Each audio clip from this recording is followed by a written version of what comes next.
Atwarithia aya nduthi mũgwanja makoretwo mohete thabarĩ ya thikũ ithano gũthiũrũrũka bũrũri makĩhũthĩra nduthi ici cia mwago cia gĩkĩro kĩa igũrũ makĩria, marĩ na matanya ma kwendia bũrũri wa Kenya kĩũgendi na gũthomithia atwarithia angĩ a nduthi njĩra cia gwathĩkĩra mawatho ma barabara.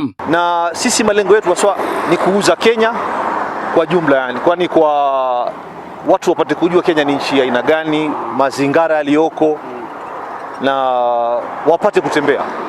So the plan was 7 to 8 days covering around 3,000 kilometers with one day that we did from Lodwar to Elia Springs, slight off-road ride and enjoy our adventure bikes. Thisi imahotithagia gũtuĩkania ng'ongo na ng'ongo, ona rĩmwe nĩ mathiaga nja wa mĩhaka ya Kenya. Si kutembea peke yake, tunakwenda kwa orphanage, tunatembelea orphanage, tunaangalia vile tunaweza kusaidia, tunatembea mashule, tunaangalia vile tunaweza kusaidia. Kuna zingine tumetoa desk huko, tumepeleka desk sehemu za Kilifi wapi.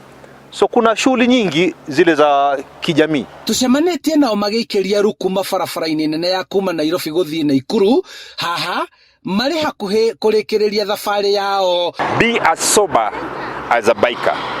A biker can never use a phone when he's riding. A biker can never text when he's riding. A biker cannot think twice when he's riding. A biker is always focused.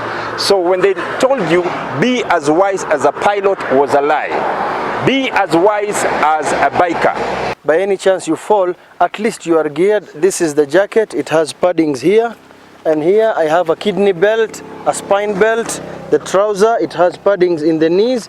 And this motocross boot, because also the bikes are heavy. In an event the bike falls on you, you are well protected. Harĩa marũgama atwarithia a nduthi angĩ makĩenda kũhũrwo mbica na kũhutia macini ici nditũ, na haha niho maraheo gĩthomo kĩa ũtwarithia wa nduthi. Put on your gears.